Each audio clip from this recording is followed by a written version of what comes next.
En la quietud de la madrugada madrileña, Javier abrió la puerta de su apartamento con manos temblorosas, encontrando a su abuelo sentado en el sofá. El diario personal de Javier abierto sobre sus rodillas. El viejo, con ojos llenos de furia y decepción, lo miró fijamente y escupió las palabras: «Eres un pecador. Un desviado que avergüenza a la familia». Javier sintió que el mundo se derrumbaba. Pero al recuperar el diario, vio que la última página, escrita esa misma noche, revelaba un secreto que su abuelo jamás debería haber leído: la verdad sobre el padre de Javier. Un hombre que había vivido una doble vida similar, ocultando su propia orientación sexual por miedo al rechazo familiar.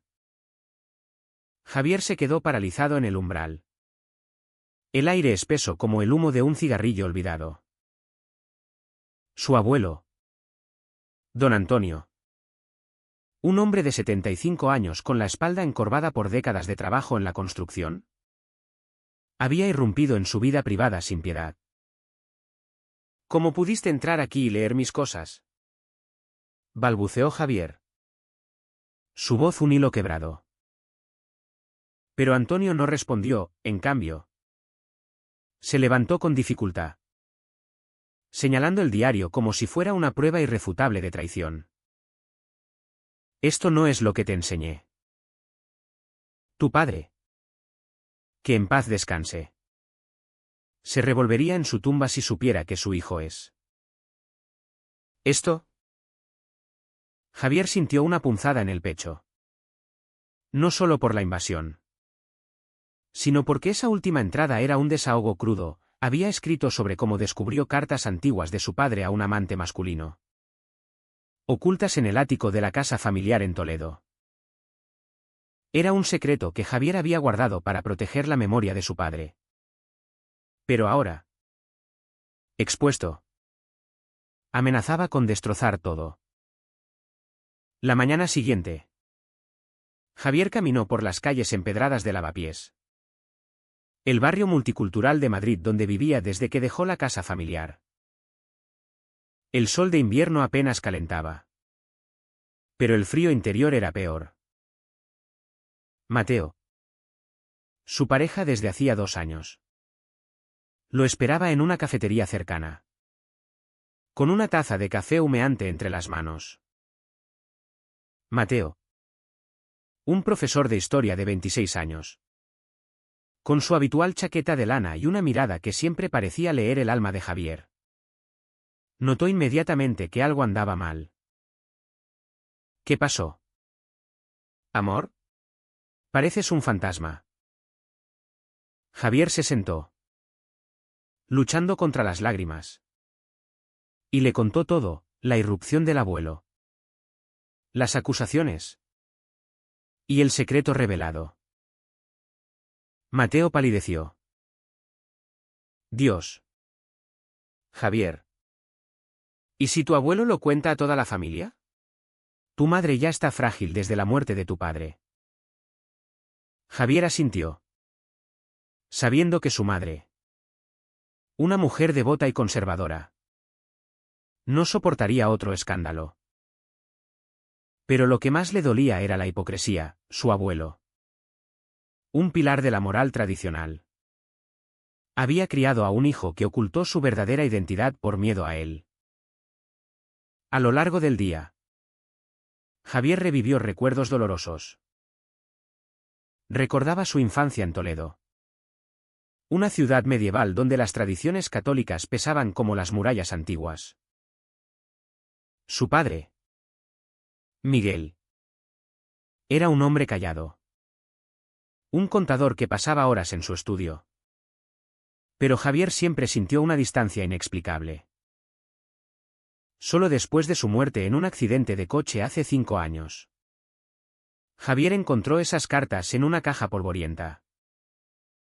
Eran misivas apasionadas a un hombre llamado Carlos, hablando de amor prohibido y de la agonía de vivir una mentira. Javier, que por entonces luchaba con su propia orientación sexual, sintió una conexión póstuma con su padre. Pero decidió enterrar el secreto para no herir a su familia. Ahora, con el diario expuesto, todo salía a la luz. Por la tarde, Javier recibió una llamada de su hermana Elena, de 30 años. Una abogada exitosa en Barcelona. Abuelo, me llamó histérico. Dice que estás en problemas graves. ¿Qué demonios pasa? Javier mintió, diciendo que era un malentendido. Pero sabía que el tiempo se agotaba. Mateo intentó consolarlo esa noche en su pequeño apartamento, cocinando una tortilla española simple mientras hablaban. Tenemos que enfrentar esto juntos, dijo Mateo, abrazándolo. Pero Javier sentía el peso de la culpa.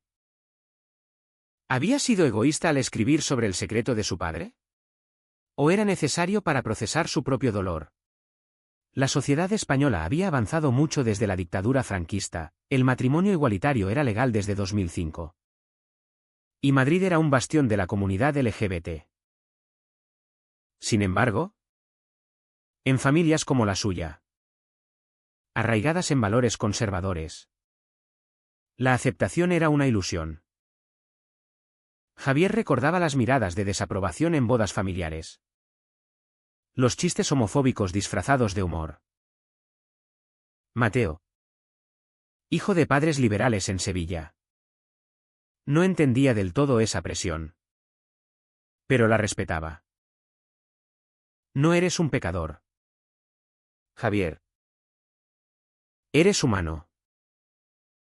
Pero las palabras de su abuelo resonaban, sembrando dudas en su mente. Al día siguiente, Javier decidió confrontar a don Antonio. Fue a la casa familiar en Toledo. Un viaje de 1 hora en tren que se sintió eterno. La casa, una vieja construcción de piedra con un patio interior lleno de geranios, olía a recuerdos. Su madre, María, lo recibió con un abrazo. Ajena a la tormenta. Abuelo está en su habitación. Dice que no se siente bien. Javier subió las escaleras crujientes, encontrando a Antonio en su sillón, con el rosario en las manos. Tenemos que hablar, dijo Javier, cerrando la puerta. Antonio lo miró con ojos cansados. No hay nada que decir. Lo que escribiste es una calumnia contra tu padre. Javier se sentó frente a él, respirando hondo. No es calumnia, abuelo. Encontré las cartas. Papá era como yo. Y lo ocultó por miedo a ti. A la familia. A la sociedad. Antonio negó con la cabeza. Pero Javier vio un atisbo de duda. ¿Por qué crees que se casó con mamá? ¿Por amor? ¿O por obligación? La conversación se tensó, con Antonio defendiendo la moral cristiana y Javier argumentando por la autenticidad. La Biblia habla de amor, no de odio, replicó Javier. Pero Antonio contraatacó, el amor verdadero es entre hombre y mujer. Lo tuyo es una elección equivocada. Javier sintió rabia, pero también pena por el viejo, atrapado en sus creencias. Esa noche, de regreso en Madrid, Javier y Mateo pasearon por el Retiro, el parque nevado bajo las luces navideñas. Creo que abuelo no lo dirá a nadie, murmuró Javier. Pero Mateo era escéptico. La gente como él no cambia de la noche a la mañana. Javier sabía que tenía razón. Su relación con Mateo había empezado en una manifestación por los derechos LGBT en la Puerta del Sol, donde se conocieron por casualidad. Mateo, con su pasión por la historia, Le había hablado de cómo España pasó de la represión a la vanguardia en derechos gays. Pero para Javier, ingeniero de software en una startup, la lucha era personal. Había salido del armario a los 23, perdiendo amigos y distanciándose de la familia. Ahora, este incidente amenazaba con revertir todo. En la cama esa noche, Javier no pudo dormir, pensando en las decisiones que se avecinaban. Debía revelar todo a su madre y hermana, o dejar que el secreto muriera con el abuelo. La respuesta no era clara, y el precio de cualquier elección sería alto. Los días siguientes fueron un torbellino. Elena insistió en visitar Madrid, sospechando que algo grave ocurría. Cuando llegó, Javier la confrontó en un bar de Malasaña, rodeados de jóvenes despreocupados. Abuelo leyó mi diario y descubrió que soy gay, confesó Javier, esperando rechazo. Elena se quedó en silencio. Luego lo abrazó. Lo sospechaba hace tiempo. Hermano, te quiero igual. Pero cuando Javier mencionó el secreto del padre, Elena se enfureció. Eso no puede ser verdad. Papá amaba a mamá. Javier le mostró copias de las cartas que había guardado en su teléfono. Elena lloró, procesando la traición póstuma. Abuelo lo sabía. ¿Verdad? Por eso es tan duro contigo. Javier asintió. Juntos, decidieron hablar con su madre. Pero antes, Javier recibió un mensaje de Antonio: ven a Toledo. ¿Solo? El corazón le latió fuerte. Era una trampa. O un intento de reconciliación. Javier llegó a Toledo al atardecer. El cielo teñido de naranja sobre las torres de la catedral. Don Antonio lo esperaba en el patio, con una expresión que Javier no podía descifrar. No era ira, sino una resignación profunda. Siéntate, hijo, dijo el viejo, ofreciéndole una silla de mimbre.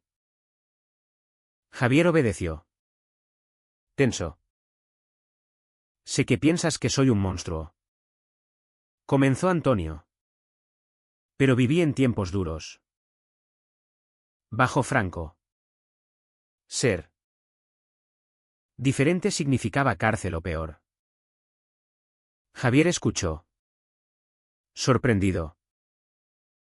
Antonio reveló que en su juventud, un amigo cercano había sido arrestado por delitos contra la moral. Lo perdí todo por miedo. ¿Y con tu padre? Lo sospeché, pero lo ignoré para protegerlo. Javier sintió un nudo en la garganta. ¿Lo protegiste obligándolo a casarse? Antonio suspiró. Pensé que era lo correcto. La familia. La iglesia. Eso era todo. Por primera vez, Javier vio vulnerabilidad en su abuelo. Un hombre roto por sus propias decisiones. La conversación duró horas, iluminada por una lámpara tenue. Antonio admitió que leer el diario lo había confrontado con su hipocresía. Tu padre sufrió por mi culpa. ¿Y ahora? Tú. Javier, con voz temblorosa, preguntó: ¿por qué no cambiaste? España cambió. Antonio miró al suelo. El cambio duele, hijo. Pero quizás sea tarde para mí. Javier sintió una mezcla de compasión y frustración. Al despedirse, Antonio le dio un abrazo torpe. El primero en años. No le digas a tu madre aún. Déjame pensarlo. Javier regresó a Madrid con el corazón dividido. ¿Era esto un paso adelante? ¿O solo palabras vacías? Mateo lo esperaba ansioso. Parece que hay esperanza, dijo Javier. Pero Mateo frunció el ceño. La gente como él promete y luego traiciona. Recuerda lo que pasó con mi tío. Mateo contó cómo su tío, un sacerdote conservador, había denunciado a un pariente gay a la familia, causando un cisma permanente. Al día siguiente, Javier y Elena planearon cómo abordar a su madre. María, de 58 años, vivía en Toledo con Antonio, dedicada a la parroquia local. Era una mujer fuerte, pero frágil emocionalmente desde la viudez. Decidieron invitarla a Madrid para una reunión familiar. Mientras tanto, Javier enfrentaba presiones en el trabajo. Su jefe, un hombre progresista, notó su distracción y le ofreció apoyo. Pero Javier temía que el secreto se filtrara. En una reunión, un colega hizo un chiste homofóbico casual. Y Javier explotó: «Eso no es gracioso». El silencio que siguió lo hizo sentir expuesto.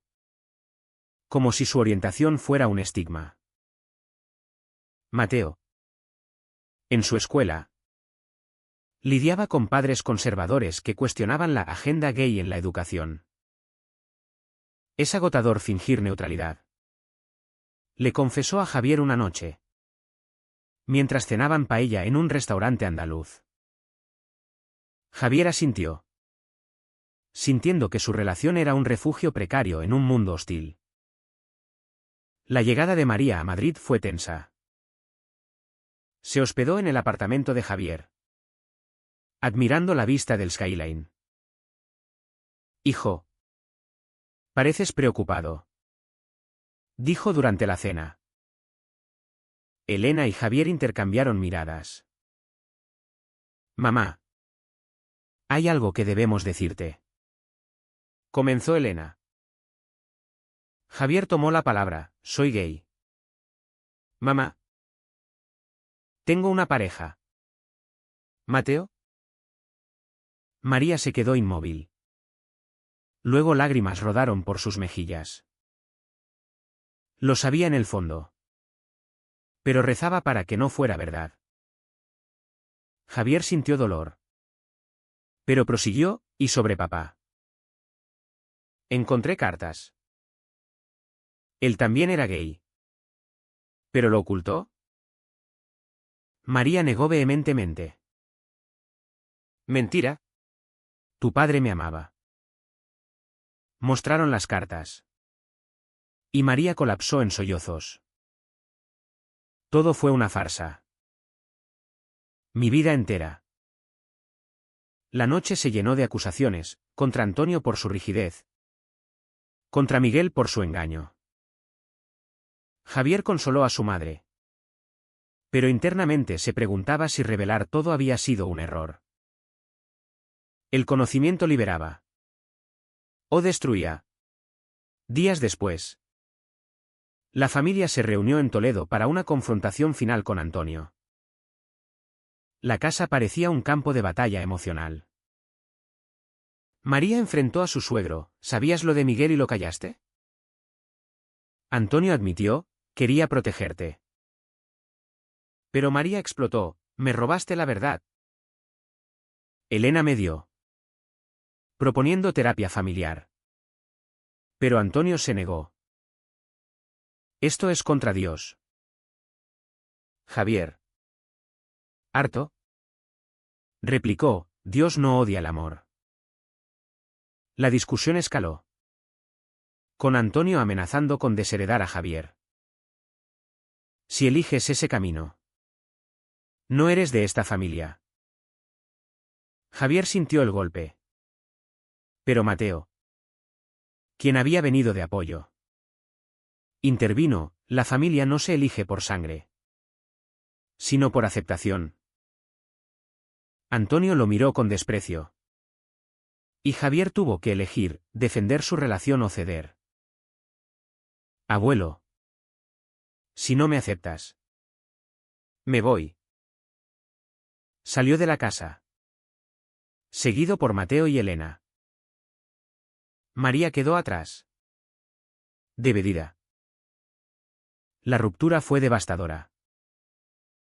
Javier perdió contacto con Antonio.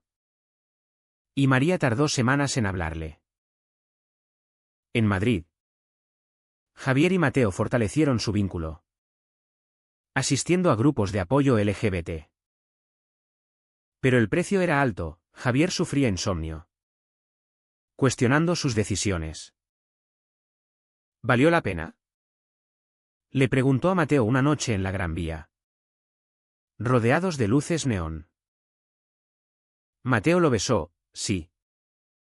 Porque ahora eres libre. Sin embargo, rumores se esparcieron en Toledo, vecinos chismorreaban sobre el hijo desviado. Javier recibió mensajes anónimos de odio, recordándole las persistentes discriminaciones en la sociedad española, pese a las leyes progresistas. En el trabajo, un ascenso se retrasó. Y Javier sospechó prejuicios sutiles. Mateo enfrentó su propio conflicto. Sus padres, liberales, lo apoyaban. Pero un colega en la escuela lo denunció por promover ideología de género, amenazando su empleo.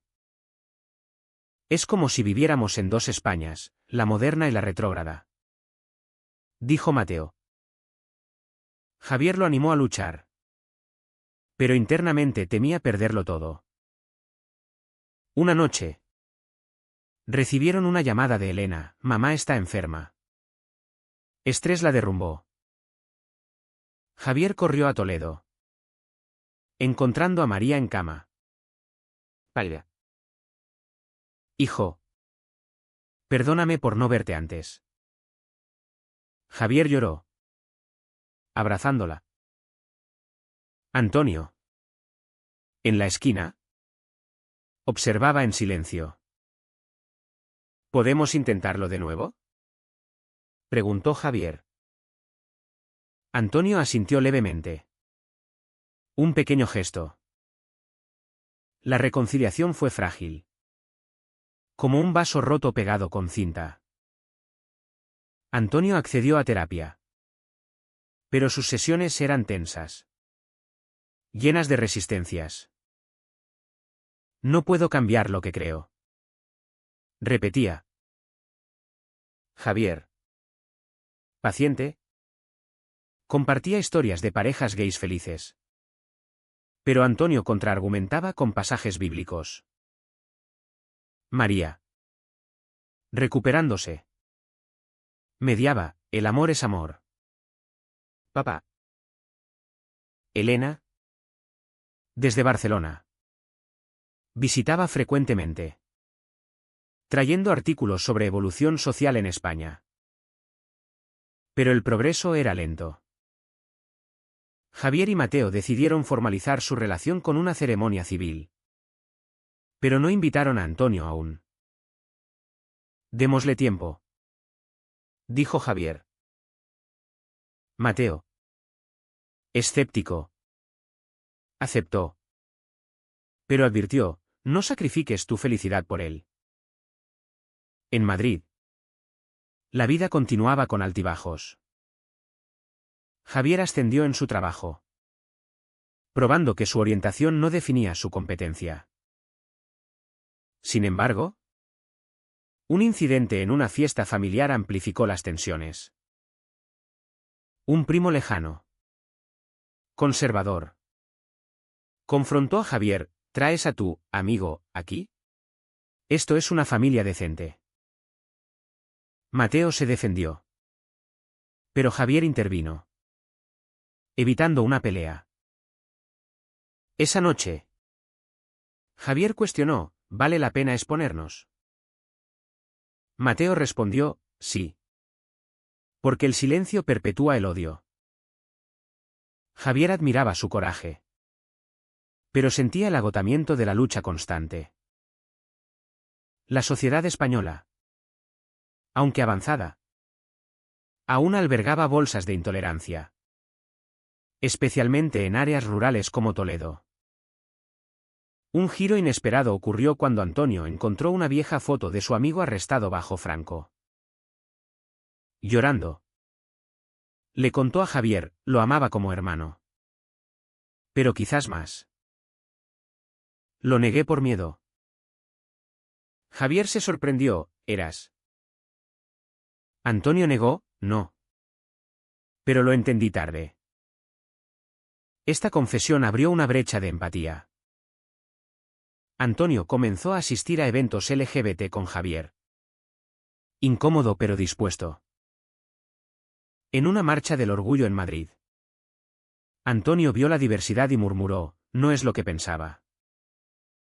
Javier sintió esperanza. Pero Mateo permanecía cauteloso, las acciones hablan más que palabras. María, fortalecida, confrontó sus propios prejuicios. Creí que el matrimonio de tu padre era perfecto. Pero era una cárcel.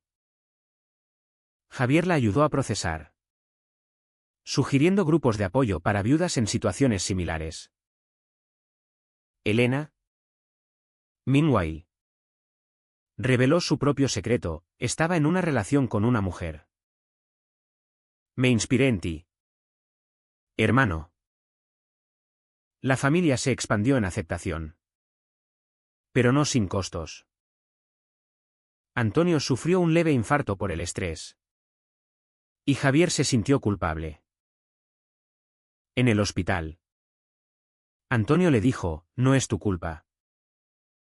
Es mía. Por tardar tanto. Javier lloró, viendo al fin un cambio genuino. Sin embargo, la traición llegó de forma inesperada.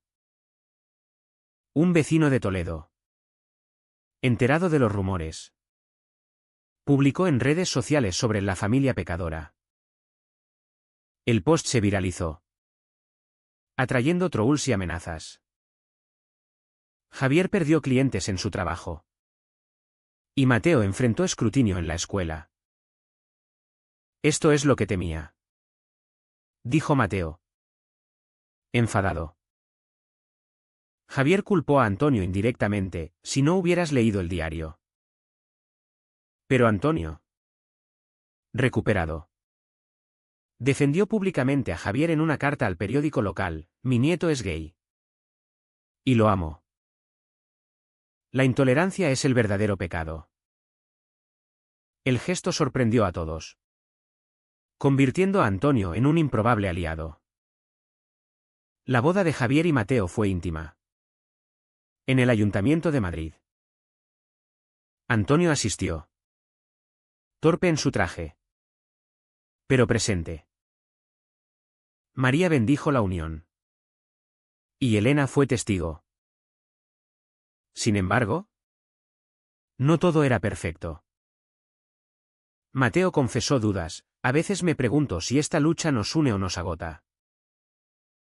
Javier sintió miedo, ¿quieres dejarlo? Mateo negó, no.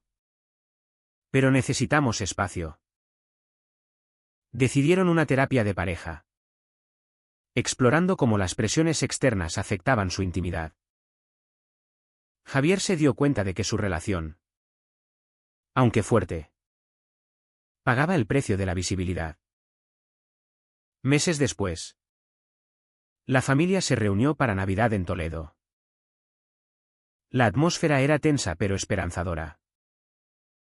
Antonio regaló a Javier un rosario con una nota, para que Dios te guíe en tu camino. Sea cual sea. Javier lo aceptó, simbolizando un puente entre tradición y modernidad.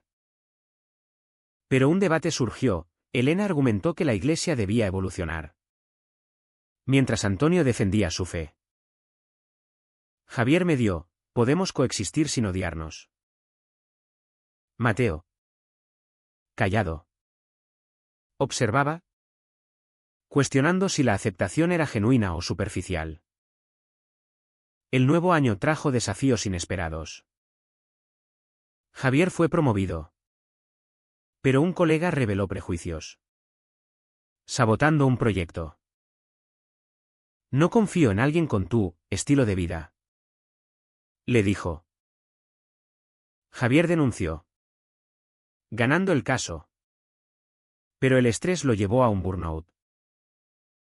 Mateo Seporti sugirió unas vacaciones en Andalucía, donde pasearon por playas de Sevilla. Reconectando. Somos más que nuestra lucha, dijo Mateo. Javier asintió. Pero internamente batallaba con la culpa por el dolor causado a su familia. Antonio, envejeciendo, escribió memorias, incluyendo su evolución. De la rigidez al amor. Tituló un capítulo sobre Javier. Publicó extractos en un blog local, inspirando a otros ancianos conservadores. Sin embargo, recibió backlash de su círculo parroquial, perdiendo amigos. El precio de la verdad es alto, le dijo a Javier. Javier reflexionó, ¿valió la pena exponer todo? Antonio respondió, sí. Porque liberó a todos nosotros. María encontró un nuevo propósito, uniéndose a un grupo de apoyo para familias LGBT. Perdí un marido falso, pero gané un hijo auténtico, decía. Elena, comprometida con su pareja, planeaba una boda, invitando a todos. La familia, fracturada pero reconstruida, celebraba avances. Pero Javier enfrentó una crisis personal, descubrió que Mateo había tenido un flirteo emocional con un colega, buscando escape del estrés. No fue nada físico. Pero me sentía solo, confesó Mateo. Javier sintió traición, ¿por qué no me dijiste? La confrontación fue brutal, con acusaciones de negligencia mutua. La sociedad nos presiona. Pero nosotros nos descuidamos, admitió Javier. Decidieron separarse temporalmente, para reflexionar. En la soledad, Javier volvió a Toledo, ayudando a Antonio con el jardín. El amor duele. Hijo, dijo el viejo. Javier asintió. Escribiendo en un nuevo diario, las decisiones correctas a veces destruyen. Mateo. En Sevilla con sus padres. Cuestionaba, ¿es esta vida sostenible? Tras semanas, se reunieron en Madrid, decidiendo recomenzar con honestidad. No más secretos, prometieron. La historia culminó en el Orgullo de Madrid, donde la familia marchó junta. Antonio, con una bandera arcoíris, simbolizaba cambio. Pero Javier sabía que la lucha continuaba, discriminaciones sutiles, mentes cerradas. En una reflexión final, Javier se preguntó, ¿es el precio de la autenticidad demasiado alto? ¿O es el único camino a la libertad verdadera? Fue correcto que Javier revelara el secreto de su padre, considerando el daño causado a la familia. ¿O debería haberlo guardado para preservar la paz ilusoria?